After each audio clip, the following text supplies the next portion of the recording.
Hello बच्चों, कैसे हो? ठीक हो? हम ऑप्टिक्स पढ़ रहे थे। ऑप्टिक्स में हमारी 4 क्लास हो चुकी थी। आज क्लास नंबर 5 करेंगे।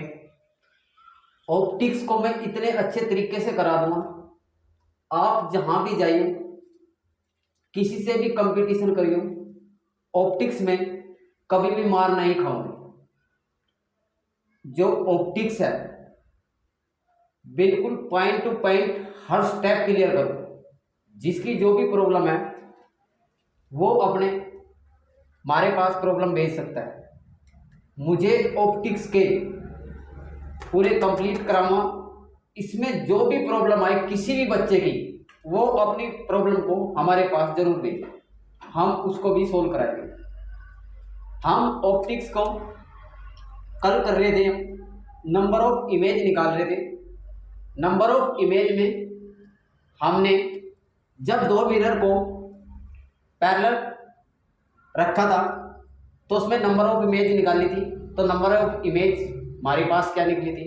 इन्फिनिटी। उससे आगे चलना है हमें, उससे आगे बढ़ना है हमें। तो नंबर ऑफ इमेज निकालने के इसके दो केस पढ़ने हमें। नंबर ऑफ इमेज निकालने के एक तो सिमेट्रिक केस पढ़ेंगे और एक एसिमेट्रिक केस। सिमेट्रिक केस को कहते हैं समरूपता, एसिमेट्रिक केस को कहेंगे असमरूपता। तो पहला केस पढ़ेंगे सिमेट्रिक केस। कौन सा केस पढ़ेंगे? सिमेट्रिक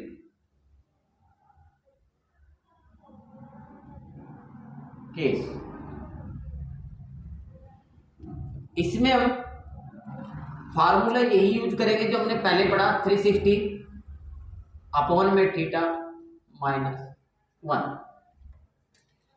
इसमें जो आंसर आएगा वो आंसर हमेशा ओड में ही आएगा। आंसर हमेशा किस में आएगा? ओड नंबर में आएगा। सिमेट्रिक वो केस होता है जिसे हम, जैसे कोई ये मैंने ऑब्जेक्ट ले लिया, इस ऑब्जेक्ट को हम दो बराबर भागों में काट सकते हैं, तो ये हमारे पास सिमेट्रिक है।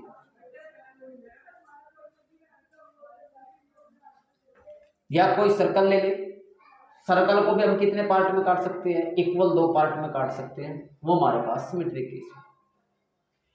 इसमें हमेशा आंसर आएगा ओड नंबर में।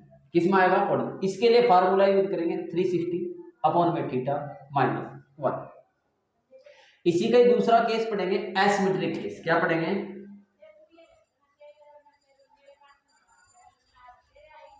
Symmetric case. इसमें दो फार्मूले यूज करेंगे हम। एक तो 360 अपॉन में थीटा -1। दूसरा फार्मूला 360 अपॉन में थीटा यूज करेंगे। एक ये फार्मूला यूज करेंगे नंबर ऑफ इमेज निकालने का, एक नंबर ऑफ इमेज। सबसे पहले यही करेंगे, फिर उसके बाद ये करेंगे यूज। इसमें हमेशा आंसर या तो ओड में आ जाए या आंसर इवन में आ जाए। दोनों में क्या होगा? ठीक होगा। ये हमारे पास सिमेट्रिक केस था। कई बार क्या होता है, ऑप्शन के हिसाब से बताओ, नंबर ऑफ इमेज बताओ। तो हमारे पास दो मिरर है, दो मिरर के बीच में एंगल हमें पॉइंटों में दे दिया, और उसके जो आंसर है हमारा सोल्व करके, किसी का आंसर आ रहा 7.9, किसी का आंसर आ रहा 7.9, या 8 आ रहा, या 7 आ रहा। ये तीन ऑप्शन है। कोई क्वेश्चन दे दिया, उस क्वेश्चन के बीच में हमें जो एंगल है वो पॉइंटों में दे दिया, और उसका आंसर हमारे पास पॉइंटों में आ गया। जैसे हमारे पास आंसर आ गया पॉइंटों में 7.9। क्या आ गया? 7.9। और ऑप्शन में हमको क्या दे रखे? एक तो क्या दे रखा 7.9, एक 8 दे दिया, एक क्या दे दिया 9, एक दे दिया 9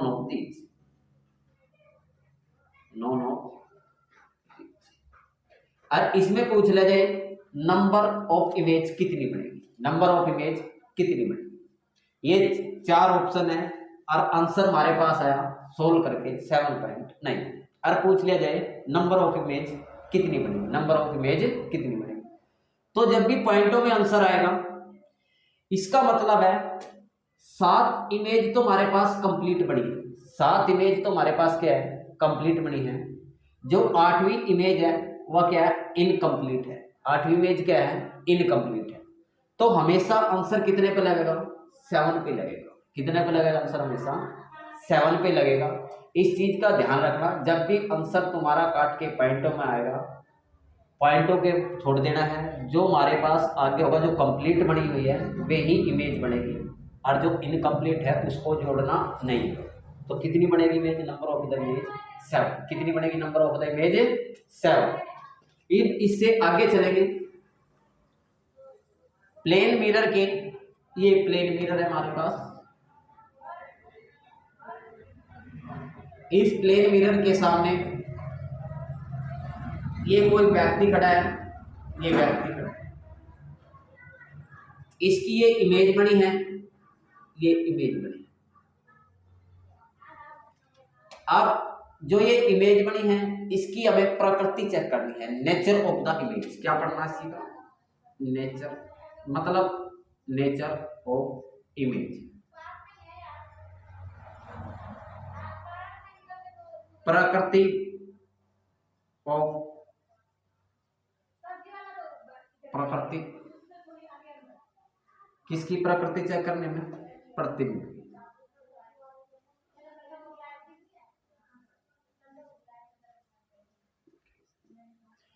सबसे पहले जब ये व्यक्ति प्लेन मिरर के सामने खड़ा है, प्लेन मिरर है हमारे पास, समतल दर्पण, दर्पण इसके सामने खड़ा है।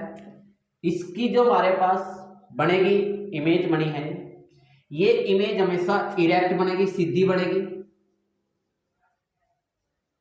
और वर्चुअल बनेगी। इरेक्ट को कहेंगे सीधा, वर्चुअल को कहेंगे आभासी। आभासी की डेफिनेशन, जहां पे इरेक्ट लिखा होगा वहां पे वर्चुअल जरूर लिखा होगा, जो वर्चुअल नहीं लिखा होगा तो वो ऑप्शन गलत है। वर्चुअल का मतलब होगा आभासी। आभासी वो होता है जिसको इमेज बनेगी वह इमेज हम पर्दे पर प्राप्त नहीं कर सकते, स्क्रीन पर प्राप्त नहीं कर सकते, उसे कहेंगे आभासी। उसी को क्या कहेंगे, आभासी। इसे बस हम महसूस कर सकते हैं, मतलब इसको हम, जो इमेज बनेगी इस इमेज को क्या कर सकते हैं, महसूस कर सकते हैं, पर्दे पर प्राप्त नहीं करते।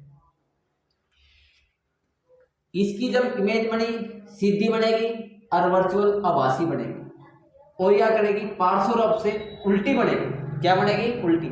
लेफ्ट का राइट में दिखेगा, राइट का कहां पे दिखेगा, लेफ्ट में। इस प्लेन मिरर के सामने ये व्यक्ति खड़ा है, जो इसकी इमेज बनेगी, व्यक्ति क्या होगा, जो उसका दायां हाथ है वो बायां हाथ दिखेगा, और जो बायां हाथ है वो क्या होगा, दायां हाथ दिखेगा। तो लैटरली इन्वर्टेड, क्या होगी, लैटरली इन्वर्टेड।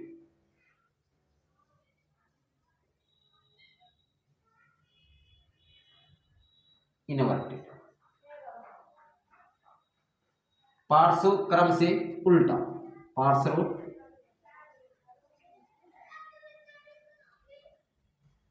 से उल्टा।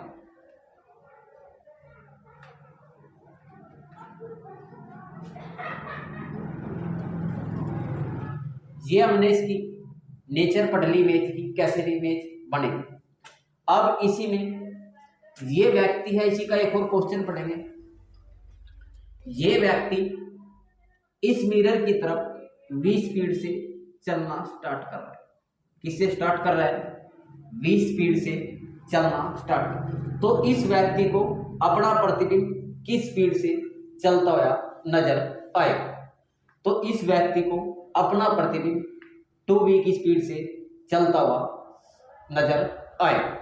किससे, ये व्यक्ति जब इस मिरर की तरफ हमसे चलता है तो इसको प्रतिबिंब किस स्पीड से चलता हुआ नजर आएगा। इसको अपना किससे, 2 स्पीड की, रिलेटिव 2v की स्पीड से चलता हुआ नजर आएगा। जैसे मैथ में कंसेप्ट करता है, एक व्यक्ति 50 की स्पीड से चल रहा है। किसकी स्पीड से चल रहा है? 50 मीटर पर सेकंड की स्पीड से चल रहा है। दूसरा व्यक्ति इसी डायरेक्शन में, जी डायरेक्शन में ये व्यक्ति चल रहा है।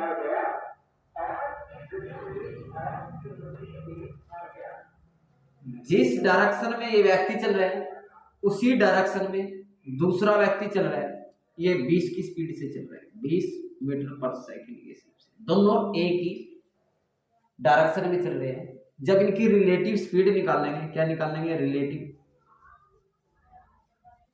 स्पीड।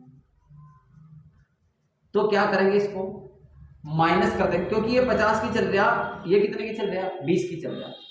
इसकी तो 50 है इसकी, तो इस व्यक्ति को इसकी स्पीड 30 लगेगी नजर। कितनी नजर आएगी इसको? इसकी 30 नजर आएगी, क्योंकि ये 20 की डायरेक्शन में चल रहा है, ये 50 चल रहा है, क्योंकि इस 50 में इसकी 20 तो काट रहा है, क्योंकि ये 20 की स्पीड से चल रहा है। तो इसकी कितनी नजर आएगी? 30। तो इस रिलेटिव स्पीड कितनी होगी? टोटल 30 मीटर पर सेकेंड। और जब दो व्यक्ति एक दूसरे के अपोजिट चलते हैं, क्या चलते हैं? एक दूसरे के अपोजिट डायरेक्शन। एक व्यक्ति इधर से चल रहा, दूसरा व्यक्ति इधर से चल रहा। ये 50 की स्पीड से चल रहा और ये भी कितने के चल रहा? 30 मीटर पर सेकंड से। इस व्यक्ति को जो रिलेटिव स्पीड चमकेगी वो अपोजिट में क्या होती है? दोनों जुड़ जाती है। रिलेटिव स्पीड देखेंगे,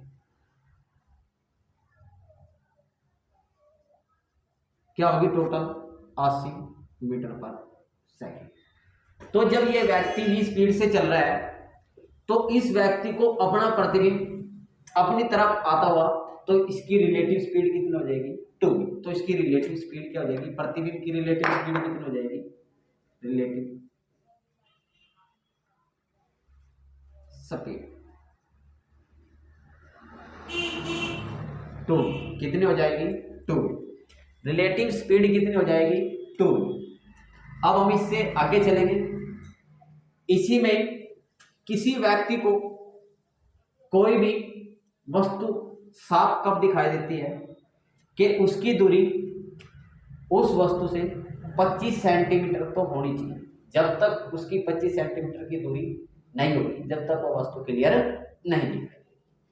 तो क्वेश्चन आता है, किसी व्यक्ति को समतल दर्पण के सामने कितनी दूरी पर खड़ा होना चाहिए कि उसे अपना प्रतिबिंब साफ दिखाई देना चाहिए? किसी भी व्यक्ति को समतल दर्पण के सामने 12.5 कितनी 12.5 सेंटीमीटर की दूरी पर खड़ा होना चाहिए, जब उसे अपनी वस्तु क्या होगी? क्लियर दिखाई। ये 12.5 सेंटीमीटर यहाँ पे इस व्यक्ति को खड़ा होना पड़ेगा, क्योंकि ये इधर से कितनी दूरी है? 12.5। इतनी दूरी पर ये व्यक्ति खड़ा है, तो इसका प्रतिबिंब भी कितनी दूरी पर बनेगा? 12.5 सेंटीमीटर। कितनी दूरी पर ही बनेगा? इसका प्रतिबिंब भी जो बनेगा वो भी कितने पर बनेगा? 12.5 सेंटीमीटर की दूरी पर। तो यहां से ये टोटल दूरी कितनी होगी इसकी? 25 सेंटीमीटर। तो इसको अपनी वस्तु क्या हो जाएगा? जो अपना प्रतिबिंब बनेगा वो क्या दिखेगा? क्लियर दिखेगा। क्या दिखेगा? प्रतिबिंब क्लियर। तो समतल दर्पण के सामने किसी भी व्यक्ति को कितनी दूरी पर खड़ा होना चाहिए? 12.5 सेंटीमीटर की दूरी पर खड़ा होना चाहिए, क्योंकि 12.5 की सेंटीमीटर की दूरी पर खड़ा होगा तो उसका प्रतिबिंब भी 12.5 सेंटीमीटर की दूरी पर पीछे की ओर बनेगा।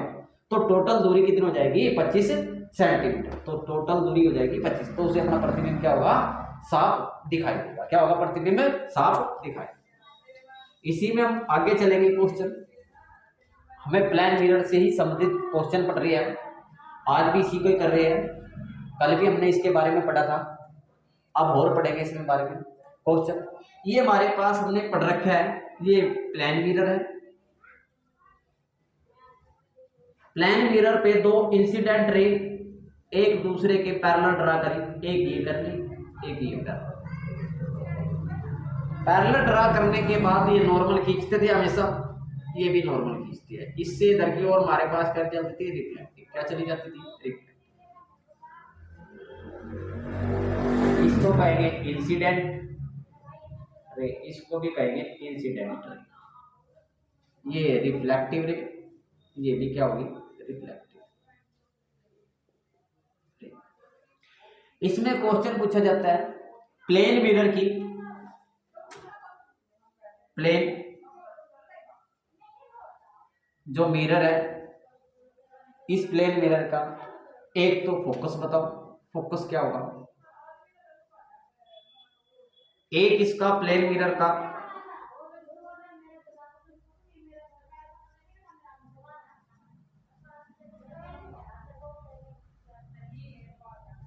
फोकस लेंथ पूछते हैं, एक तो फोकस, एक फोकस लेंथ, एक इसी के रेडियस क्या पूछता है प्लेन मिरर का,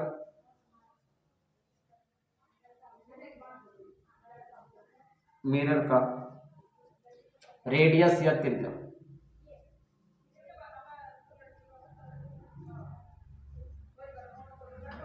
अब ये रे पैरेलल आई, दोनों की दोनों पैरेलल आने के बाद पैरेलल चली गई, हमें नहीं पता ये कहां पे जाके मिलेगी, कहां पे जाके क्या होगी मिलेगी। जैसे रेल की पटड़ी है, रेल की पटड़ी चली जाती है, हमें नहीं पता कहां पे मिलेगी, ये जहां भी मिलेगी उस पॉइंट को मान लेंगे हम इन्फिनिटी। क्या मान लेंगे उस पॉइंट को, इन्फिनिटी, अनंत मान लेंगे उस बिंदु को, उस बिंदु को क्या मान लेंगे अनंत। हमें नहीं पता कहां मिलेगी, हम उसको क्या मान लेंगे इन्फिनिटी। तो प्लेन मिरर का फोकस क्या होगा, फोकस का यही होता है जहां पे वे आपस में जाके मिल जाए, वही क्या कहलाता है फोकस, वही क्या कहलाता है फोकस। हमें नहीं पता ये कहां पे मिलेगी, तो हम इसको क्या मान लेंगे इन्फिनिटी। क्या मान लेंगे इसको इन्फिनिटी। ये हमारे पास क्या होगा इन्फिनिटी, अनंत।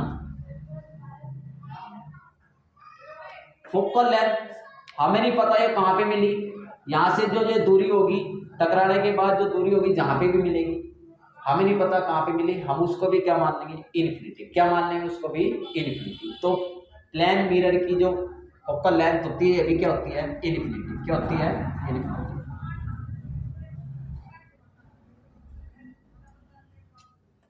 अब इसकी हमें क्या करनी है, त्रिज्या बतानी है, रेडियस बतानी है। हम सर्कल की तो रेडियस बता सकते हैं क्योंकि सर्कल ये होगा, इनका सेंटर होता है, क्या होता है इनका सेंटर, सेंटर से जो सर्कमफ्रेंस के बीच का जो डिस्टेंस होगा उसी को कहते हैं आर। और हमारे पास प्लेन मिरर तो ये होगा, ये प्लेन मिरर है, इसको आगे बढ़ा दे, इसको भी आगे बढ़ा दे, हमें नहीं पता ये कहां पे मिलेगी, हमें नहीं पता ये कहां पे जाके मिलेगी। हम इसको जब आगे बढ़ाते रहेंगे, आगे बढ़ाते रहेंगे, आगे बढ़ाते रहेंगे, हमें नहीं पता कहां पे जाके मिलेगी।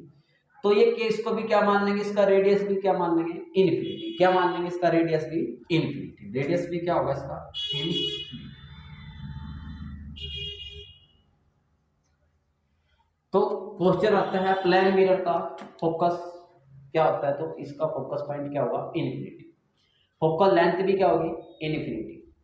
प्लेन मिरर का रेडियस भी क्या होगा इन्फिनिटी। प्लेन मिरर का जो रेडियस होगा वो भी क्या होगा इन्फिनिटी। फिर इसी में अगला क्वेश्चन पूछा जाता है प्लेन मिरर में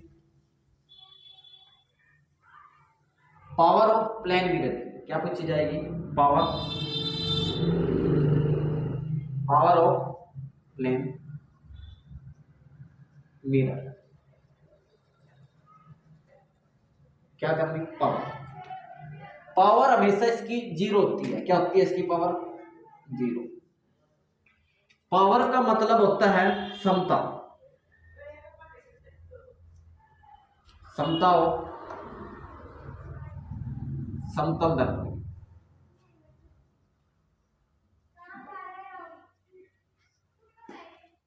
पावर को मैं पॉइंट को डिस्कस करेंगे हम, पावर पॉइंट को क्या होता है पावर।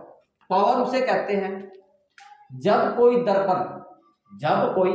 दर्पण किसी भी रे को कितने अच्छे तरीके से मोड़ सकता है, वही उसकी क्या कहलाती है पावर। जब कोई दर्पण किसी भी रे को कितने अच्छे तरीके से मोड़ सकता है उसी को क्या कहते हैं उसकी पावर। ये तो इसमें तो ये रे आई है, ये रे पैरेलल आई है, पैरेलल चली गई, इसने क्या करा रे को अच्छे तरीके से नहीं मोड़ सकता, ये रे को अच्छे तरीके से नहीं मोड़ सकता, इसलिए इसकी पावर क्या मानी जाती है जीरो। पावर का मतलब होता है जब कोई दर्पण किसी रे को कितने अच्छे तरीके से क्या कर सकता है मोड़ सकता है। ये तो पैरेलल आ रही है, पैरेलल ही नहीं कर रही, ये तो इनको मोड़ ही नहीं रहा।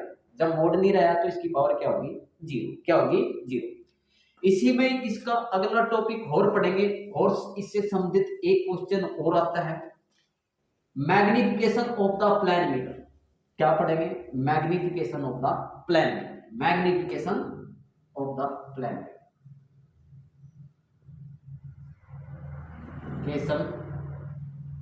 Of plane mirror.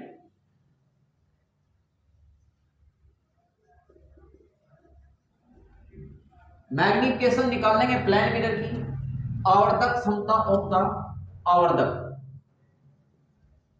आवर्धक क्षमता समतल दर्पण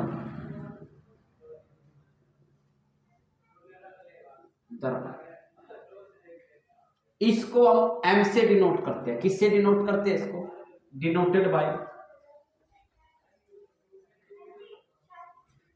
एम सिंबल से। मैग्निफिकेशन निकालने का फार्मूला होता है हमारे पास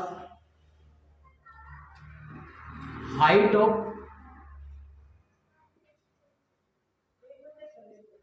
ऑफ इमेज, जो मेरी इमेज बनी है, और नीचे लिखते हैं हाइट ऑफ ऑब्जेक्ट,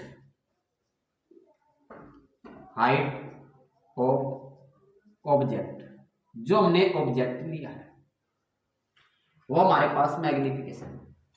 अब हमने क्या लिया था? ये प्लेन मिरर था हमारे पास, इसके सामने एक व्यक्ति खड़ा करा था हमने। इस व्यक्ति की हाइट h थी, तो इसकी इमेज भी किसकी बनी थी? सेम हाइट की बनेगी, मैंने पहले ही बताया था। h हाइट का है तो इसकी इमेज भी कितने की बनेगी? h हाइट की। किसकी बनेगी? h height. जब ये h हाइट का है और h हाइट की इसकी इमेज बनी है तो इसकी मैग्निफिकेशन निकालेंगे। क्या है? Height of image, height of प्रतिबिंब की हिंदी में लिखो तो इसका फार्मूला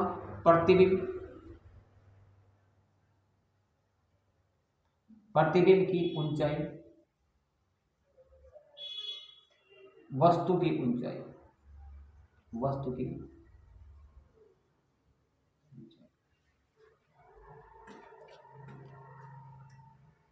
प्रतिबिंब की ऊंचाई भी h है, वस्तु की ऊंचाई भी क्या है? h। तो इसकी जो मैग्निफिकेशन आएगी वो मैग्निफिकेशन कितनी आएगी बेटा? h अपॉन में h हाइट, इससे कट के कितनी हो जाएगी? 1। हमेशा किसमें आएगी मैग्निफिकेशन? हमेशा कितनी आएगी? +1। मैग्निफिकेशन क्या आएगी इसकी? हमेशा 1। कितनी होगी मैग्निफिकेशन? हमेशा 1। ये हमने आज प्लेन मिरर से संबंधित सारे क्वेश्चन पढ़ लिए। अब हम इसमें जिसको भी कोई भी बच्चा, हर एक पढ़े इसको, हर एक बच्चा इसके क्या करे, ये जितना प्लेन मिरर हो गया इसके क्या करे? क्वेश्चन लगाए। चाहे यूपीएससी के करो आप क्वेश्चन, चाहे एचएसएससी का उठा के प्रैक्टिस सेट लाओ, चाहे सीजीएल का लाओ। जिस दिन ये ऑप्टिक्स में कंप्लीट करा दूंगा आप यूपीएससी के क्वेश्चन भी सोल्व करेंगे जो इसमें से आज क्वेश्चन आए हुए हैं। एचएसएससी का भी प्रैक्टिस सेट में से भी कर दूंगा। बस मेरा मकसद है इसको एक बार अच्छे तरीके से कर लो, बार बार मत करो। एक बार कर लो अच्छे तरीके से, बार बार पढ़ने की बजाय एक बार अच्छी तैयारी कर लो। 6 महीने साल में ही तुम्हारा सिलेक्शन हो जाएगा कहीं ना कहीं, जो बढ़िया तरीके से पढ़ते हैं। एनीन्यू तो पढ़ते रहो, कितना ही पढ़ते रहो कोई फायदा नहीं होगा जब तक तुम अपने मन से एक बार चीज को बढ़िया तरीके से समझ लो। बस समझना जरूरी है। ये कोई 10वीं 12वीं की तो पढ़ाई नहीं, बुक है फिक्स, इस बुक में से पढ़ लिया नहीं। ये नहीं पता किस में से क्या क्वेश्चन आ जाए, किसी को नहीं पता और ना कोई बता सकता। इसलिए हर चीज बढ़िया तरीके से पढ़ो, समझ के करो। जब तक तुम समझ के करोगे तो तुम्हारा क्या पता कब उसमें से क्वेश्चन निकाल दो। अच्छे तरीके से करो। हम कल इसकी अगली नेक्स्ट वीडियो लेके आएंगे। आज के लिए इतना। थैंक यू, धन्यवाद।